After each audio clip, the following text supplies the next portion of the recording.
that's when you want to just go ahead and move forward with the rest of what it is that you feel like you want to do. Whatever comes on that screen, even with that, be very strategic on how you fill that out, what it is that you're saying. And again, make sure that you have a plan for that card. Don't just go using it all willy-nilly just because you have it. Because at the end of the day, they do report that is money that you're spending out of your pocket. You're going to have to pay it back. Also, if your limit is going to be like $500 on that card, after you get that pre-approval, take some of that stuff out the card.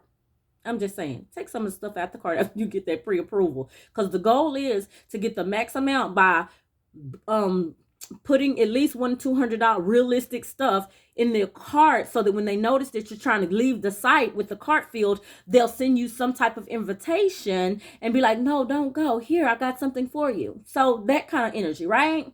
So again, once they go ahead and give you the pre-approval, you fill out the paperwork and stuff, don't purchase everything in the cart. Take some of the stuff out of the cart. Let's save a little bit of money. Let's be realistic. Don't charge your card up all the way like that. Now, sometimes you got to be careful with clicking out of the thing and accidentally going ahead and pushing that purchase through. So be real careful with that. Take your time, read everything that you see on the screen so that you can understand how they work, and just move on from there. Now, I'm telling you about Victoria's Secret because that was my experience. That's something that I have done. That's something that I know how it works. And so I'm telling you that so that you can move forward with that as well and become experienced in that area of business with that particular company. Now, here's another thing I want to tell you. So let's just talk Capital One. So, if you have an account with Capital One, or you have a credit card with Capital One, and who is that? And you have like the Credit Sesame credit monitoring service or whatever on your phone or whatever. Well, once you get those emails and those updates and stuff in there, they'll also start sending you some of those cards. I wouldn't have never just thought that I had the gall to go and apply for one of those cards had I not had Credit Sesame monitor my credit, and they suggested that card to me. Well, they suggested it at a very good chance of me getting it, and almost even like a pre-approval. Now, mind you, I did not have a Capital One banking account, but I had previously done business with them. They had gave me funding to purchase a car. So what I did was I ended up trading that car in for a truck, which was double almost the amount. Well, definitely double the amount. And so I think that with that, the amount of what that vehicle was, they were really just telling me like, okay, we've done business with you, here you go. So that's another thing that you got to be mindful of when it comes to pre-approval, getting soft inquiries and hard inquiries on your credit. Whatever they're looking at on your credit profile is how they'll determine what kind of, honestly, pre-approval or hard inquiry, soft inquiry you're going to get by applying for that particular company. So please keep that in mind. 9 times out of 10, if you go in on the internet and you're looking up a particular card or a particular company, see their banking, see who particularly they're banking with. If it's a bank card, of course it's the bank company. But if it's a Victoria's Secrets card, a Home Depot card, a gas card, just go down off in the bottom of the page and just read around, click around off in there and see exactly who their banking entity is. Once you see who their banking entity is, and you go compare it to anything that you've ever done with credit and look and see who their banking entity is, that will let you know a good chance of your acceptance with that particular company. Let's just say, what is that? I had a really hard if you have business credit, you already know what I'm talking about. It's the company that own almost all of the stuff over there, Synchrony Bank. So come to find out, Synchrony Bank has stuff everywhere, like literally everywhere, personal, business, however, wherever. And so I could not, on my business side, get approved for a lot of the Synchrony accounts, and I didn't understand why.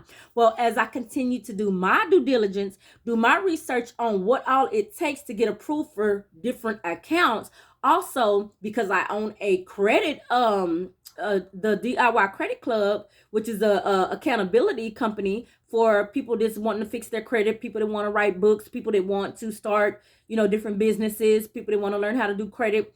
I own that DIY company so that we could assist you and walk you through different steps of how to do it. If you want to get into that, I'll leave a link in the thing below. So in the comments below. So please make sure you comment and let me know if you'd like to be a part of any of those accountability that accountability club. Okay, we meet twice a month. So the when it comes to the soft inquiries, and it's almost like I said, it's almost like a pre-approval. So make sure that you be attentive to who the banking entities are, right? Make sure that you check and see if you've ever done any kind of business with those different banking entities to see what are the chances of your approval. Because a lot of times, again, we go all out willy-nilly, just applying for different accounts, knowing we've never done business with these accounts, knowing that we really don't even need these accounts, but we just trying to do things, and we're maxing out these credit cards, getting denials, getting inquiries on our credit, just to be doing something or to say that we've done it. Let's stop that. In 2022, let's just stop that. Let's cancel that. If we're going to cancel anything in this culture, let's cancel just going in with blinders on doing things. Let's just cancel that right now. And so now what we will do is, if you guys, like I said, leave something in the comments, and we can also talk about hard inquiries in the next video. But for now, I want you guys to be very strategic. Plan out your credit cards, plan out your finances, make sure you've done business with the companies previously before you go and apply, so that you will have a better chance at getting approved, instead of just acquiring several inquiry on your credit and getting and not getting approved for the accounts that you're going for. Okay, so, and I had my coffee, I don't know why I'm slurred, but either way, so thank you guys for tuning in. Y'all make sure that you stay tuned. Go ahead and like and subscribe to this account, and I'll bring you so many more things. I'll even bring you videos on how to get rid of those silly old inquiries.